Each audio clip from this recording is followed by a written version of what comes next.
If you were to speak to anyone who is in the middle of struggle, dealing with rejection, what is a healthy way to approach that? Because of the subjective nature of art, we're going to have to face rejection. That's okay. It is okay that your story does not resonate with every single person. And we only get one life. And I am a big believer that you got to be the architect of your own life. Welcome to the O Word, a podcast for overachievers by overachievers. And I'm your host, Stephanie. And if you've ever been told you care too much, you work too hard, or set the bar just a little too high, you are in the right place, because here we are reclaiming the word overachiever. Not as something that burns you out, but something that you can channel a superpower into purpose, creativity, and a life that feels fulfilling. Today's guest embodies that journey in the most extraordinary way. I'm so excited for you to meet her.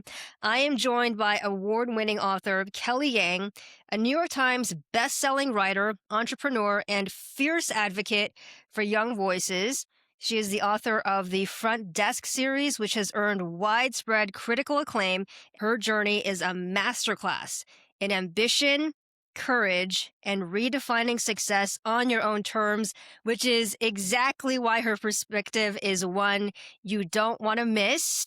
So let's get right into it, Kelly. Oh my gosh, I just like that intro makes me want to hide under my desk now. No, you are absolutely deserving. And I would say not only could one call you an overachiever, you're kind of a genius. Really. No, I want to say, I was reading your bio.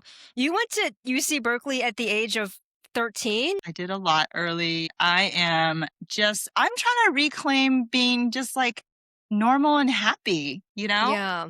Gosh. And I really want to get into all this. I want to unpack all Yeah. of this. Yeah.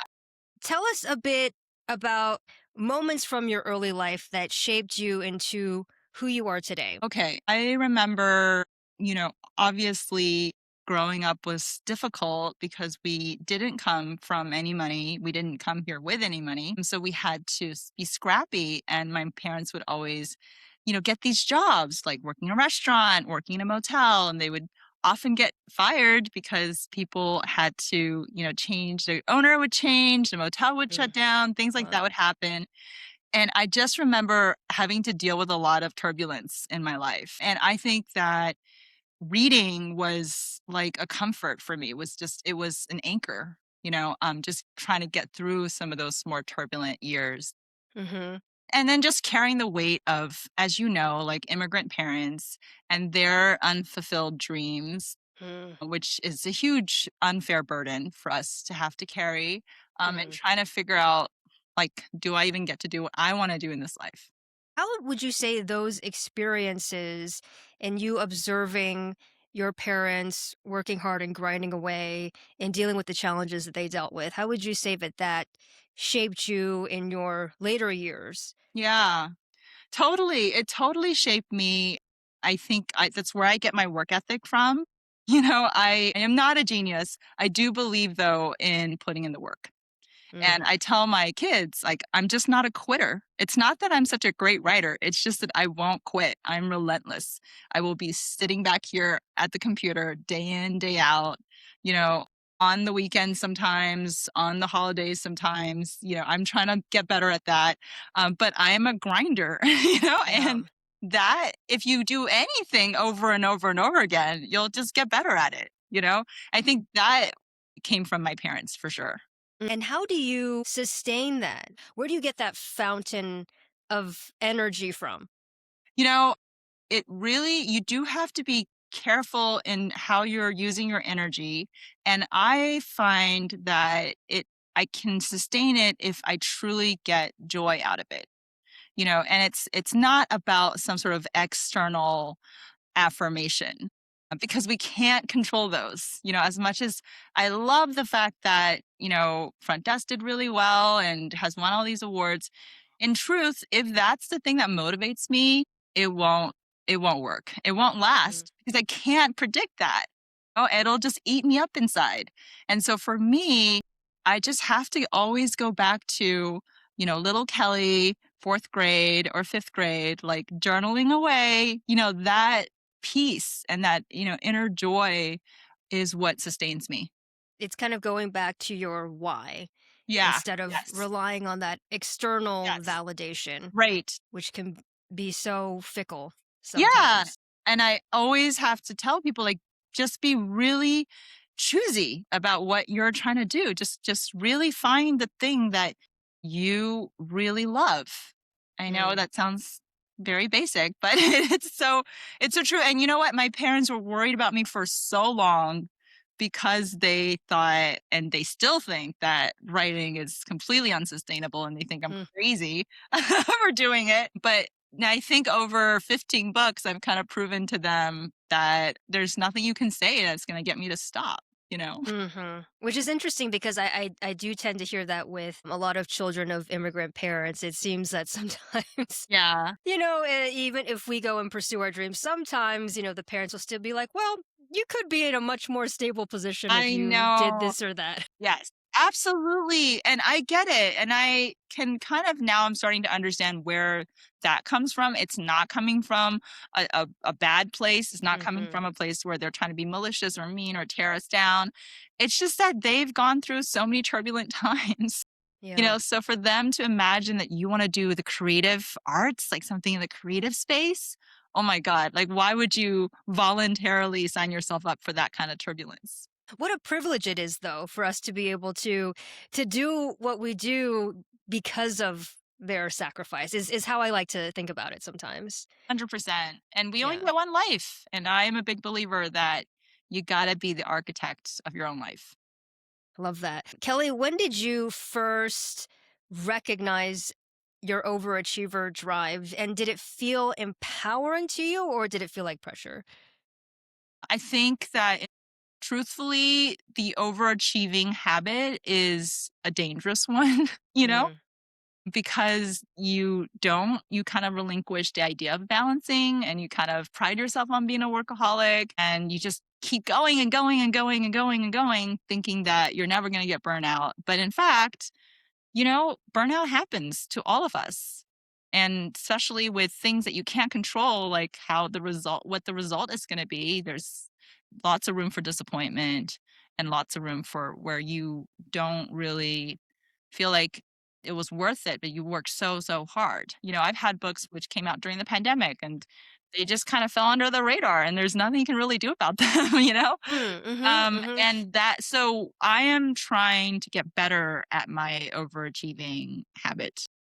Yeah, it's a work in progress for all of us, really. And so, how do you reframe the thinking? Because I think there is so much power in being a overachiever, right? Mhm. Because we have that innate drive to want to go after our dreams, and we're relentless, like you said, and we're willing to do whatever it takes because we see the sacrifice of our parents, and because I think a lot of it is an innate desire to want to do Yeah. well. And you feel Um, lucky that you get to even do it. And so you're like, I gotta say yes to everything, you know?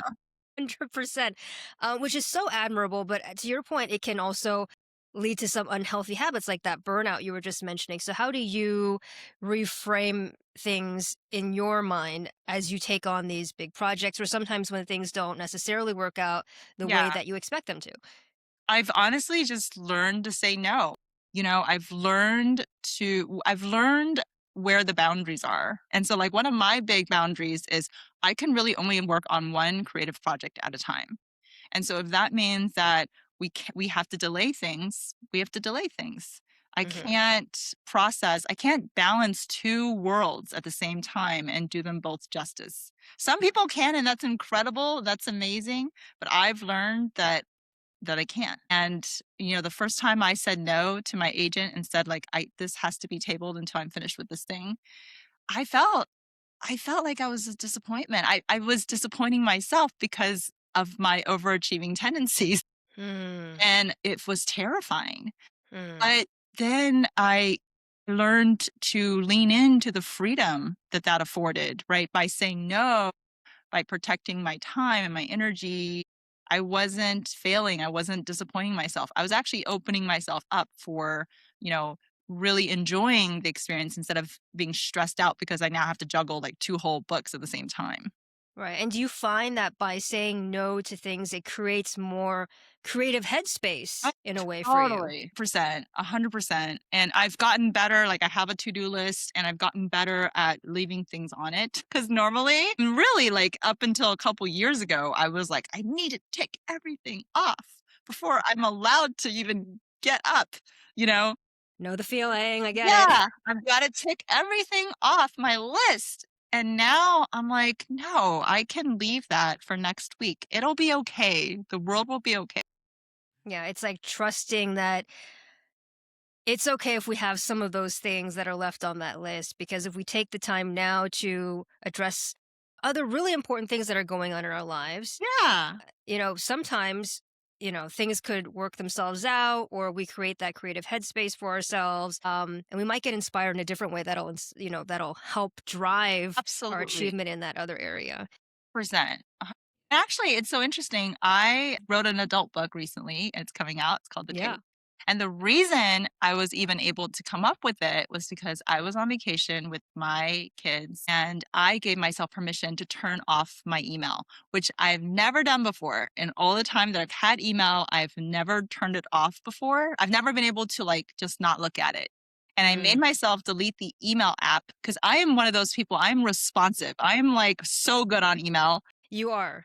Yeah. And I turned it off for the whole trip. And you know what? To your point about the creative space, I then was like, I remember I was floating around in the hotel pool and just thinking of like, oh, what, if I wrote a book for adults, like what would it be on? I think it would be on aging. And I just started putting this book together because I had the freedom.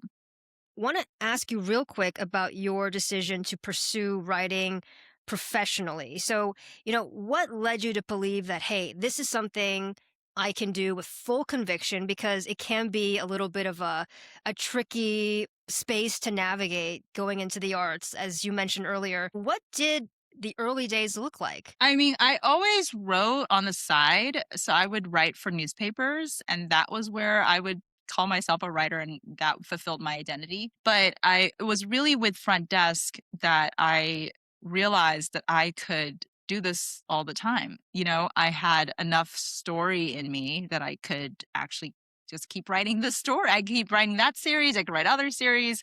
I could do other things. The early days, I think, were just like a lot of doubt, a lot of imposter syndrome, trying to justify giving myself that permission, because I think that's actually that is the hardest and most dangerous part before you make it. It's like, how do I justify spending the time on something? Yeah. You know? Yeah. There's so many There's unknown so many factors and unknowns and self doubt yes, questions. and you're plagued with guilt. And I remember even my husband was like, well, how, kind of Mm. not like, what do you have to show for it, but kind of like, how do you know it's going to take off? Right. So, Which, how which is did a, you know? which is a terrible question to ask a creative person. Well, what kept you going though? Like, was there just an I innate feeling Honest inside, to or? God, I was very, very lucky. My first book really blew up, and it's like winning the lottery. It really is. I'm so grateful. And you know what? It was a book that was for the right time. It was the right book at the right time, and really was positively received by so many people that it changed my life. That gave me the confidence. But there's so many books that I've written where it didn't have that meteoric success, that complete, whirlwind of an Mhm, mhm, experience. mhm. And sometimes I wonder, if like Parachutes is one of my favorite books of all time that I've written. And it came out during the pandemic and it probably just underperformed. It fell under the radar, whatever. It still found a lot of people love that book, but it just didn't hit the same numbers that Front Desk did. And Mhm. sometimes I think about it, it's like, if that was my first book, what would, like if those were the numbers that we're talking about, would I be able to justify to myself going into this thing full time? I don't know.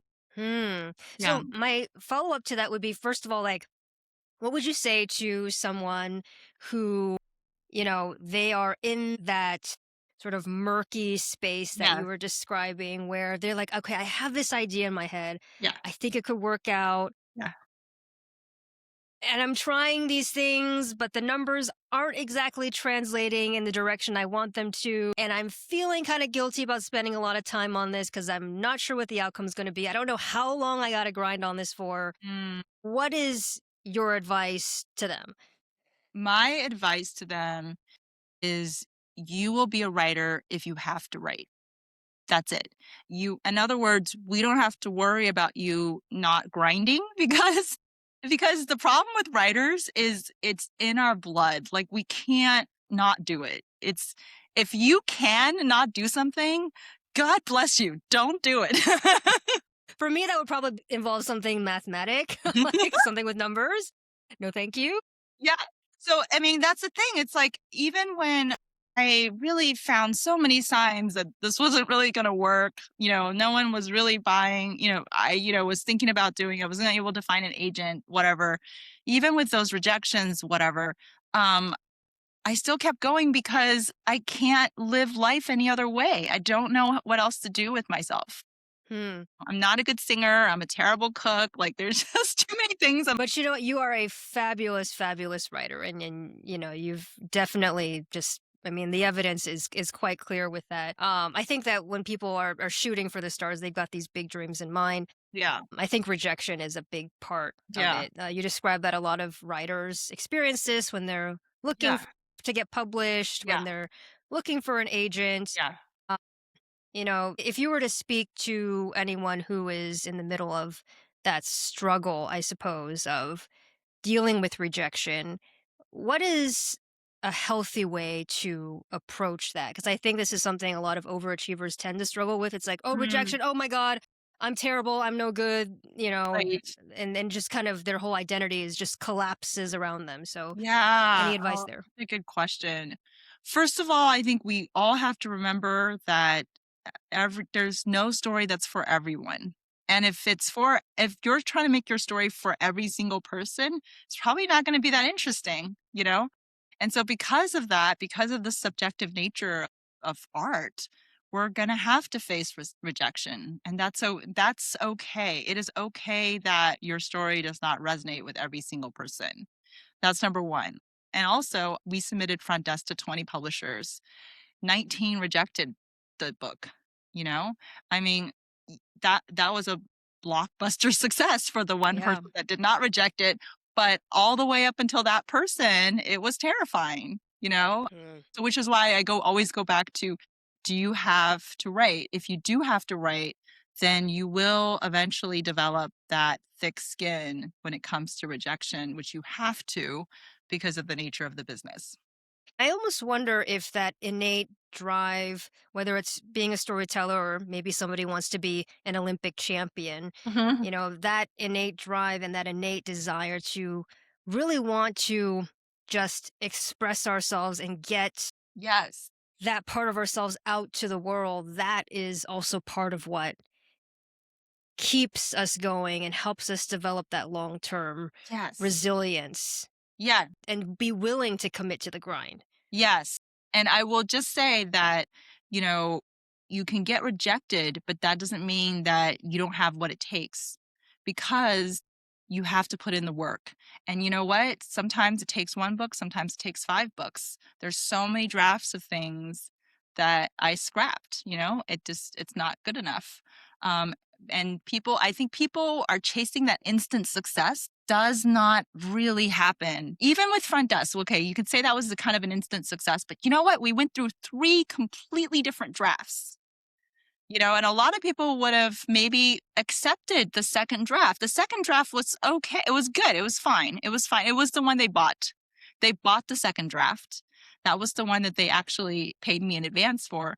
And I read the notes from the second draft, and something about the notes was like, it's not hitting this person who I love and adore, this editor, the way I want it. She's not Hmm. responding the way I want it. I think she should. And that's because the story is not there. And I need to completely reimagine the story. How do you I mean, that's just what impresses me about great writers like yourself. It's like, I mean, how do you know when you're done Mm, with, how do you know when, like, okay, I'm comfortable with this draft, and I want the world to see it in its published form, because I almost feel like with the creative process, you can You can keep keep tinkering. working and keep Absolutely. going. You can totally How do keep you going. know when you're how do How you do know you when know? you're done? That's a great question. Sorry. So I turn things in either if it's just it's due, like we have an actual deadline, it's due. Or if I have felt like I feel like this is the most I can do with it by myself at this point. Now, if I had the luxury of time, maybe put it away for a couple months and then come back to it, maybe I'll see things differently. But at the moment, this is the most I know what to do with this story. I need another set of eyes. That's when I turn something in. Mm-hmm. And then when you know a manuscript is done, I mean, it's a partnership between you and your editor. So the editor will tell you, I think it's done, but you have to also listen to your gut, right? You Yeah. have to listen to your heart. And with every story, you're trying to answer some questions, right? Every story starts with something you want to know either about yourself or with the world. There's something you're trying to understand. And if you, at the end of that final draft, understand it, you're done. That's it. You feel it You feel it. inside. You You totally feel it. feel it. And that's why you have to hone your taste as a reader and really sharpen that antenna, and stop and don't chase like trends of what other people are doing. It doesn't matter what other people are doing. You're doing the thing that you want to do, and you're writing the book that only you can write. You should write a book that only you can write. I love that. A lot of overachievers, they struggle with needing things to feel guaranteed or perfect, which Mm. is why I also asked you, at what point do you know when to stop? Yeah. At what point do you know it's perfect? So, how do you move forward in the creative process Huh? without, Absolutely. without feeling that, okay, I it's am a 100% I'm a big guaranteed. fan of done is better than perfect. I shoot emails out like I don't think very hard about emails. Um, Probably a good thing. yeah, I just shoot them out. I have like my gut reaction. If I look at a lot of art, so I look at a lot of cover art or just like social media assets or whatever graphics. And if there's a gut feeling, yes, it's good, fine. Don't overthink it. Just it's done, rather than dwelling and worrying and, overthinking every single little thing. I think that weighs everybody down a little bit. Yeah, the rumination, I think, does plague a lot of Yeah. perfectionist, high Yeah. performing But if folks. there is an issue, like if there was, if the first cover of the front desk, the first book was not great. It was drawn by a totally different artist. And Interesting. yeah, and it wasn't great because she didn't look Asian. She didn't really look Asian. And that Mm, was a deal breaker for me. And I went to mhm, bat for that. I was like, no, hell no, basically. mhm, mhm. So if you have a strong reaction to things, don't ignore that, you know? Yeah, trust your gut. I would love to have you tell us about your new book, The Take. You said that you were inspired to put this together while you were floating in the pool. Did I get that right? Yes. Okay, so well, I have always wanted to write an adult novel, and I've always wanted to talk about aging because of Mhm, my weird experience aging, and all the times in my life where I've just felt impatient because I was told that my time is not now, or mm, I felt like upset because I was told that my time is over. You're not the shiny new thing anymore, or whatever. Yeah. So, yeah, so I wanted to write about that, and the reason I was floating in the ocean I was floating in the ocean because so we were in Hawaii on vacation. I made a rule, which I was not gonna check my email at all during this trip. I was there with my kids, and I started getting bored, right? Because I didn't have anything to respond to. And I'd yeah. read this article in the New York Times in the science section, which I normally don't read, but it was about they figured out this new medical transfusion situation where they could get an older rat and a younger rat hooked up to each other. And then the older rat would take the younger rat's blood, and basically it would let the older rat get younger. Yeah. How interesting. Okay. Yeah, it was really interesting. And if they did it for long enough, the older rat's health problems would also disappear. But there was Hmm. a catch, which was that the younger rat would age forward, would get older. And I immediately was like, this is the vehicle. First of all, I was like, this is terrifying. They're going to figure out how to do this with humans. It's only They a are. matter of time. It's inevitably, yeah. But I immediately was like, this is the perfect vehicle to tell my aging story. Because Mhm. how would it feel to be sitting there? I just immediately thought of these two women sitting there trading blood, but also trading stories, getting to know each other. How do you take from someone their youth, you know? Mhm. Are there themes in this book that you would say also connect to the ideas of ambition or identity or pressure at all? Absolutely. Just like in terms of how we are fed a story that, if we do all the right things and we work for all the right people and we keep hustling, that we will advance, right? Mm. When sometimes we, especially women of color, we're in the room, but, we're not really in the room sometimes. Mhm. We do a lot of the work of propping everybody else up, right? But when it comes to getting the credit, it's iffy. And Why so do I you Mhm. yeah, I wanted to talk about that. Yes, yes. Let's expand on that just a little bit here. Why do you think that seems to happen so often? This is a story that we hear over and over again Yeah. when it comes to women and people of color. Yeah. Well, it's first of all the power dynamics. It's also just that we want to achieve so badly, you know, and we want to believe that if we make all these contributions and we do all the right things and we are, paying our dues, then we'll be rewarded.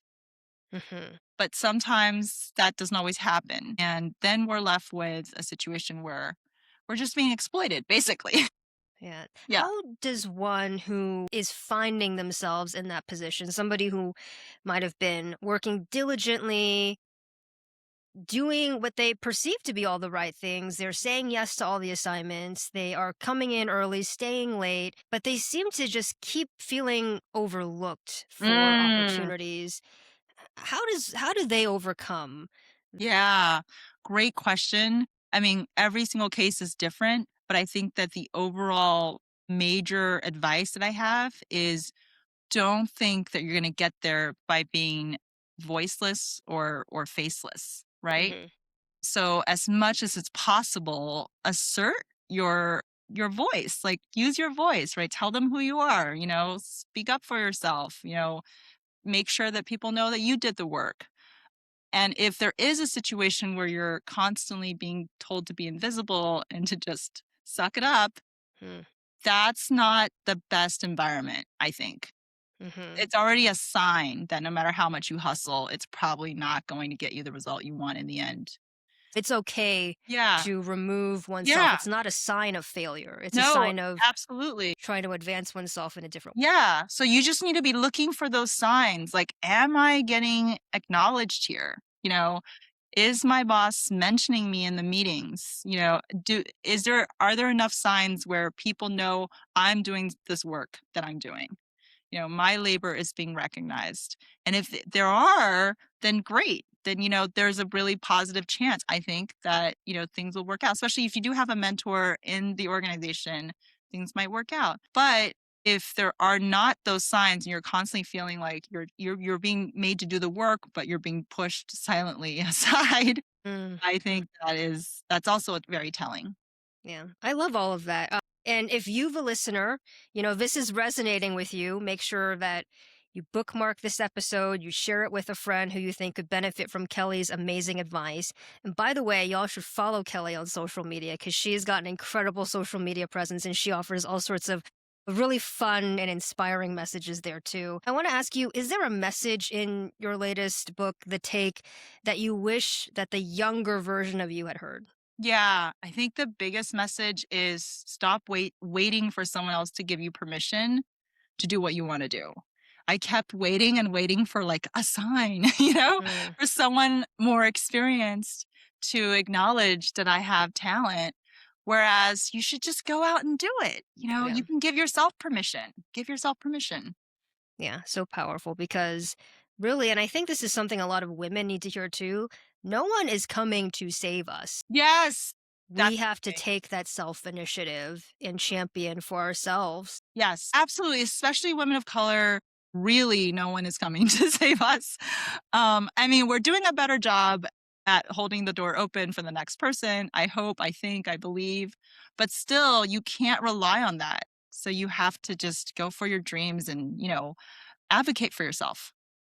You mentioned the importance of finding joy in how do you balance ambition with creativity and joy today? Do you think that there is space for both? Because I find sometimes with people who are overachieving or wanting to achieve greatly, they kind of feel like, oh, I don't have time for that. The moment I take a moment for myself, I'm neglecting this other really important thing. Now in my life, in my 40s, I feel it's so important to make that space for joy, to lean into the things that allow us to have that energy reset, and for me, that is no longer just like working myself to death every single free second. Hmm. There are things that I do that I'll take on new projects because the project brings me so much joy, and even if that's additional work, that's okay because it brings me so much joy.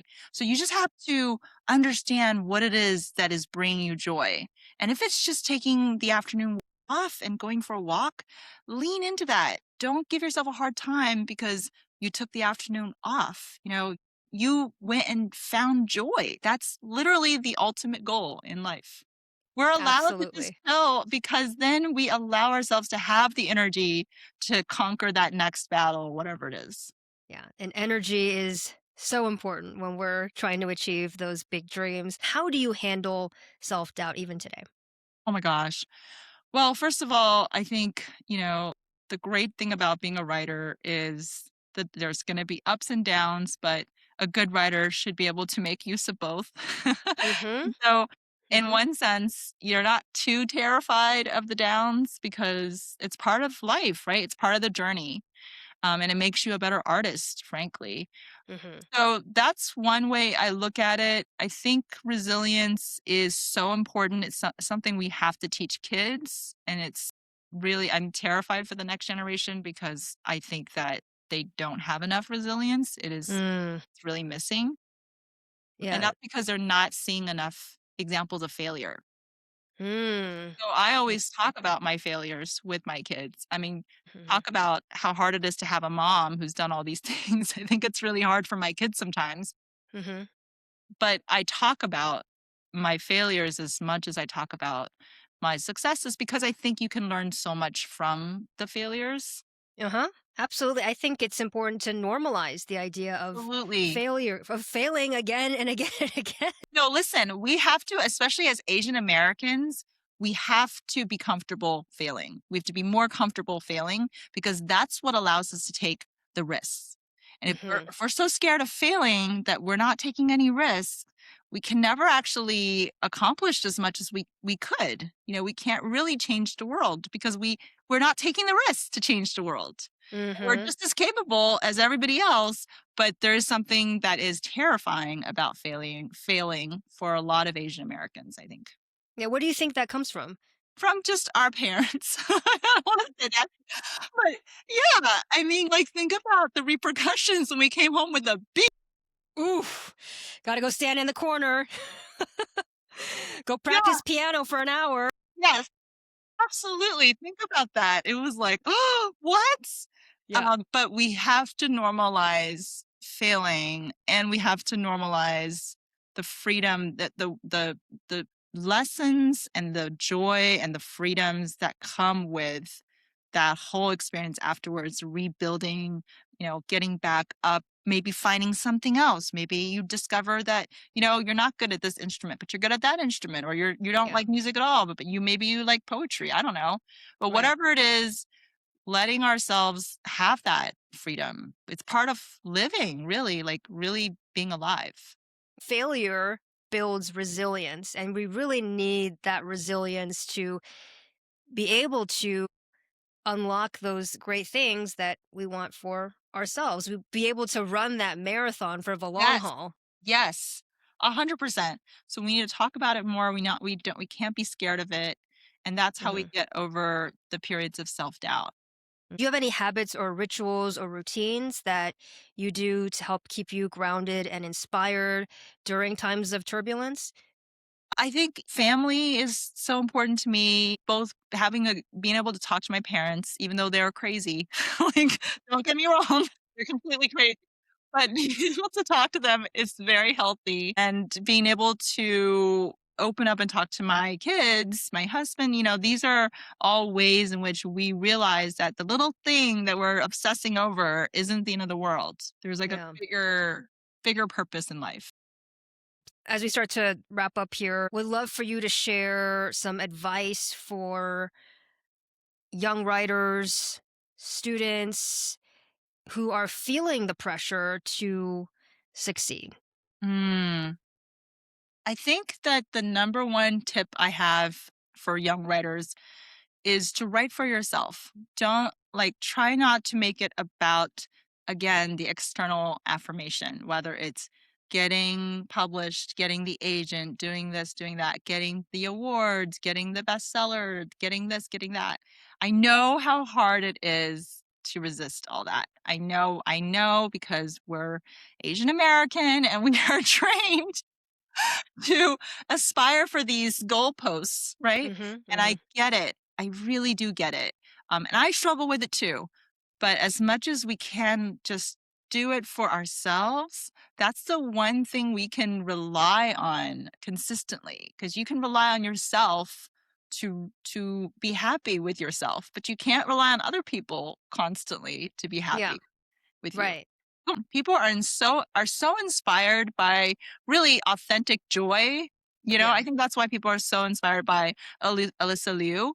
yeah. She's just an amazing, joyous person. You see her, she's so happy, Mhm. and we all have to aspire for that level of just finding that joy in our own lives. That was such a beautiful skate, and you I could just tell, you know. could feel it through the TV screen, You could just totally that feel it. And authentic I joy. really think it's because she did not look stressed out at all. She was not skating for that medal. You could Mhm. feel it. And that made us all relax. And I'm so moved by that, because for so long, I'm a big figure skater fan. So I would get nervous watching them. I know, because 'cause you're like, "Oh, there's a jump. Yeah. Oh my god, Oh my triple God. axel." I know. It was the first time I took a breath, like Mhm, but we could take a collective breath. And I want everyone to just be okay with finding that joy. And if you found it, hang on to it. Please hang on to it. And don't make it about silly goals. Or I mean, they're not silly goals, they're great goals, I guess, mhm. if they motivate you. But there's a dark side to having so many goals that are externally, Yep, you know, linked. driven. Yeah, Yeah, they're externally linked and we can't control it. And I see how what a toll it takes on a lot of people's mental health. yeah, performance-based identities can be Yeah. tough. Yeah. It helps, it can help us achieve so greatly up to a certain point, Yeah. but then I mean, inevitably, things don't always work out. And so at that point, it's like, okay, how resilient am I to accept rejection or the fact that I fell flat on my face during this critical, track and field event? Yeah. To be like, okay, that was just a normal part of growth. I can pick myself back up, or am I going to let this mistake cripple me and, you Yes. know, Absolutely. take me down a darker route? What would you say to someone who feels like they are falling behind? And what does being an overachiever mean to you today? Oh, okay. I think falling behind. First of all, I'd have to ask, why do you feel you're falling behind? Right? Is it because you have certain goals for yourself that you're not hitting? And then I'd want to know, what's holding you back, right? If it's fear, if it's worrying about how, fear of rejection or whatever, then I really do hope that you look at all these examples of people who found that they could get through those fears by convincing themselves that ultimately it isn't about what anybody else thinks, it's about what they think. And I think that is like a reframing of what is holding you back, hopefully can unlock it. But if you're just feeling like you're falling behind because you're scrolling Instagram and everybody else Mm, looks like their life is so much better, I want to hmm. tell you that that's all fake. Yeah. Yep. Yep. So don't feel like you're falling behind, where everybody is struggling at all different parts of life. Every single person is going through their own stuff and just trying to make it to the next day, honestly. So just trust in your own journey Yes. and that it's all going to be okay as long as you just got to keep moving forward, even if it's Moving the forward, smallest step. Yeah. keep growing as a person, which is different from achieving. Like growing as a person is working on understanding yourself. It's working on understanding the people around you, right? Being curious, getting to know other people, having conversations. That's huge. That's monumental. That actually is more impressive to me than buying a new car or anything like that. And being present, I think, is like the number one most underrated skill right now is how do you be present with someone?